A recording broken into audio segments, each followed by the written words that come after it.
So hello guys, welcome back to the channel. कैसे हो आप सब? बढ़िया। तो गाइस, अगर आप भी अपने सेविंग्स को एक ऐसे जगह इन्वेस्ट करना चाहते हो जहां पे आपको ग्रोथ बहुत अच्छा मिले, आपका जो रिस्क है वो मैनेजेबल हो, तो आज का वीडियो आपके लिए ही है। बिकॉज आज हम डिस्कस करेंगे अबाउट 5 बेस्ट म्यूचुअल फंड जिस पे अभी इन्वेस्ट किया जा सकता है। हालांकि मैं आपको कोई भी रिकमेंडेशन नहीं दे रहा हूँ। ये जो 5 बेस्ट म्यूचुअल फंड्स है इसको हम लोग अच्छी तरह से स्टडी करेंगे। एंड अगर आपको इन्वेस्ट करना है तो आप अपने एडवाइजर से एक बार कंसल्ट जरूर करना। तो आज हमारी लिस्ट में 5 सबसे बेस्ट म्यूचुअल फंड्स यहाँ पे हमने सेलेक्ट किए हैं। तो चलो एक बार नजर डालते हैं। पहले नंबर पे जो हमारे पास फंड है वो है Motilal Oswal mid cap fund. Mid cap category में ये फंड आता है। इन्वेस्ट आपको क्यों करना चाहिए? बिकॉज जो मिड कैप फंड्स होते हैं वो हाई ग्रोथ बिजनेस में ज्यादा इन्वेस्ट करते हैं एंड यहाँ पे आपको रिटर्न्स भी ज्यादा देते हैं। अगर आप इनके 5 साल का CAGR देखोगे तो यहाँ पे 33% के रिटर्न्स है, जो कि इस कैटेगरी के हिसाब से बहुत ही ज्यादा ऊपर है। ग्रोथ यहाँ पे आपको क्या एक्सपेक्ट का आप कर सकते हो? 15 से 20% का ग्रोथ आप यहाँ पे डेफिनेटली एक्सपेक्ट कर सकते हो 5 से 7 साल के इन्वेस्टमेंट में। बट थोड़ा वोलेटिलिटी होगा ही होगा। टाइम फ्रेम जैसे कि मैंने कहा 5 से 7 साल के लिए आपको अपने पैसों को यहाँ पे छोड़ना ही पड़ेगा।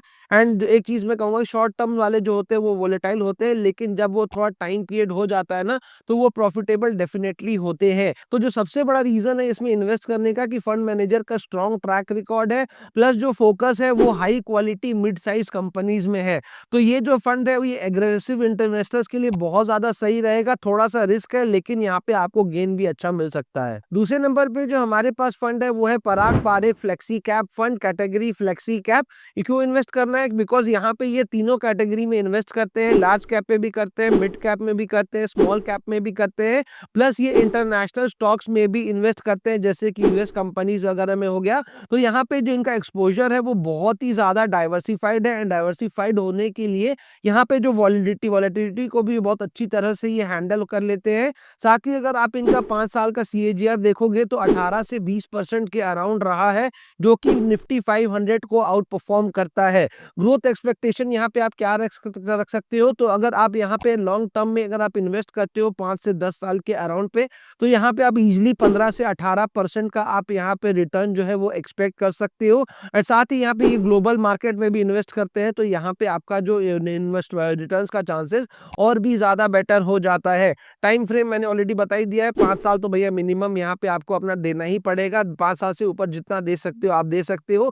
बहुत ही स्ट्रॉन्ग फंड मैनेजमेंट है इनका, प्लस लो एक्सपेंस रेशियो है, इंटरनेशनल डाइवर्सिफिकेशन है। तो यहाँ पे जो फंड है ना ये रिस्की मार्केट में भी बहुत ही अच्छा से स्टेबल रहता है, मतलब रिस्क ज्यादा नहीं रहता है आपके लिए। तीसरे नंबर पे जो हमारे पास फंड है वो है HDFC बैंक का flexi cap fund, category flexi cap हो गया। क्यों इन्वेस्ट करना है? क्योंकि ये जो फंड है ना ये लार्ज एंड स्मॉल कैप दोनों में इन्वेस्ट करता है, मतलब कि बैलेंस्ड अप्रोच रखता है। एंड इसका 5 साल का अगर आप CGR देखोगे तो आपका 18 से 20% का रहा है, जो कि वापस से निफ्टी 500 को कंसिस्टेंटली बीट करता है। यहाँ पे आपका ग्रोथ एक्सपेक्टेशन क्या है? तो 15 से 20% का आप ग्रोथ यहाँ पे इजिली एक्सपेक्ट कर सकते हो।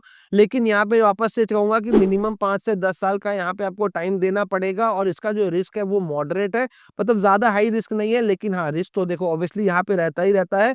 तो यहाँ पे आप 12 से 15% का आराम से ग्रोथ जो है वो एक्सपेक्ट कर सकते हो। रीजन क्या है इन्वेस्टमेंट का? बिकॉज HDFC का एक स्ट्रॉन्ग ब्रांड तो इसके साथ है, इसमें तो कोई डाउट नहीं है। एक्सपीरियंस फंड मैनेजर भी है और डाइवर्सिफाइड पोर्टफोलियो भी है, तो यहाँ पे आपका वॉलेटिलिटी ज्यादा नहीं रहता है। ये फंड मतलब जो मार्केट डाउन भी जाता है ना तो भी ये जो फंड है अपने आप को स्टेबल रखने का कैपेसिटी रखता है। चौथे नंबर पे जो हमारे पास फंड है वो लार्ज कैप कैटेगरी में आता है एंड इसका नाम है ICICI prudential blue chip fund. यहाँ पे आपको जो लार्ज कैप वाले फंड्स होते हैं वो बड़े एंड स्टैब्लिश कंपनीज में इन्वेस्ट करते हैं, जो कि आपको बहुत ही ज्यादा स्टेबल रखते हैं। इसका अगर आप लास्ट 5 ईयर का CAGR देखोगे तो 17% का रहता है, जो कि निफ्टी 100 को बहुत ही अच्छी तरह से आउट परफॉर्म करता है। ग्रोथ एक्सपेक्टेशन यहाँ पे 10 से 12% का आप आराम से रख सकते हो। मिनिमम 5 साल से 10 साल तक आपको पैसे इसमें भी रखना पड़ेंगे। तो ये लो रिस्क इन्वेस्टर्स के लिए, मतलब जिनको ज्यादा रिस्क खेलने का मन नहीं है कि भैया मेरे को रिस्क नहीं चाहिए, भले ही पैसे कम मिले लेकिन ये रिस्क तो बिल्कुल टेंशन तो मांगता ही नहीं है। तो यहाँ पे आपको आराम से आप यहाँ पे 5 से 10 साल के लिए पैसे छोड़ सकते हो। 10 से 12% का आपको इंटरेस्ट मिलेगा। 3 साल तो भैया मिनिमम आपको रखना ही पड़ेगा, मतलब यहाँ पे आप 3 साल के बाद आपको यहाँ पे रिजल्ट दिखना शुरू हो जाएगा। तो लार्ज कैप फंड जो है वो कम वोलेटाइल होते हैं, तो मीडियम टर्म गोल्स के लिए ये बिल्कुल सूटेबल रहेंगे आपके लिए। सो रीजन क्या है इसमें इन्वेस्ट करने का? तो देखो बहुत ज्यादा स्टेबल फंड है। नंबर 1, यहाँ पे आपको आपको बहुत कंसिस्टेंट रिटर्न्स आप यहाँ पे एक्सपेक्ट कर सकते हो। स्ट्रॉन्ग होल्डिंग्स यहाँ पे रहते हैं जैसे कि HDFC bank, ICICI bank, Reliance. तो ये कंजर्वेटिव इन्वेस्टर्स के लिए बिल्कुल परफेक्ट फंड यहाँ पर है। अब जो फंड हमारे लिस्ट में 5वें नंबर पे है, ये एक हाइब्रिड फंड है जहाँ पे इक्विटी एंड डेट दोनों में इन्वेस्ट किया जाता है। प्लस यहाँ पे आपका जो रिस्क है वो बहुत ज्यादा कम रहता है, आपके जो रिटर्न्स है वो प्रिडिक्टेबल रहते हैं। तो एक तरह से कह सकते हो ये बिल्कुल नए इन्वेस्टर के लिए एक बहुत जबरदस्त फंड आप कह सकते हो। तो इसका जो नाम है उसका नाम है कोटक इक्विटी सेविंग्स फंड। जैसे कि मैंने कहा कि कैटेगरी हाइब्रिड है एंड यहाँ पे आपको इन्वेस्ट क्यों कर सकते हैं, बिकॉज ये फंड इक्विटी एंड डेब्ट दोनों में यहाँ पे इन्वेस्ट करता है। तो यहाँ पे रिस्क बिल्कुल कम रहता है, रिटर्न्स जो है वो आपके बैलेंस रहते हैं, मतलब रिस्क एंड रिटर्न दोनों को बैलेंस करके ये वाला फंड चलता है। साथ ही यहाँ पे अगर आप इनका 5 साल का सीएजीआर देखोगे तो 10 से 12% का यहाँ पे सीएजीआर है, जो कि वोलेटाइल मार्केट में भी बहुत ज्यादा ये जो फंड है स्टेबल रहता है। यहाँ पे अगर आप ग्रोथ एक्सपेक्टेशन की बात करें तो 8 से 10% का ग्रोथ एक्सपेक्टेशन आप कर सकते हो। मिनिमम 3 साल के बाद यहाँ पे आपको रिटर्न्स देखने को मिल जाएंगे एंड 3 से 7 साल में यहाँ पे आप अच्छे रिटर्न देख सकते हो। तो शॉर्ट टर्म गोल्स के लिए ये बिल्कुल परफेक्ट है एंड कंजर्वेटिव इन्वेस्टर्स के लिए तो भैया ये शॉर्ट टर्म गोल्स को बिल्कुल फुलफिल करने वाला है। तो जैसे कहा कि लो रिस्क वाला भाई आपका ये फंड है, या प्रिडिक्टेबल मार्केट है एंड आपका मार्केट का जो फ्लक्चुएशंस है उसको भी प्रोटेक्शन देता है। तो नेक्स्ट इन्वेस्टर्स के लिए ये म्यूचुअल फंड बहुत ही ज्यादा अच्छा है। अब सारी चीजों को अगर हम यहाँ पे समराइज करें तो लार्ज कैप फंड जो कि ICICI bank prudential blue chip 10 से 12% का आप रिटर्न एक्सपेक्ट कर सकते हो 3 से 7 साल के लिए, स्टेबल और लो रिस्क। फ्लेक्सी कैप जो हमारे पास है पराग पारिक और एचडीएफसी, यहाँ पे 12 से 18% का आप रिटर्न एक्सपेक्ट कर सकते हो 5 से 10 साल, मॉडरेट रिस्क रहेगा, हाई ग्रोथ यहाँ पे आप एक्सपेक्ट कर सकते हो।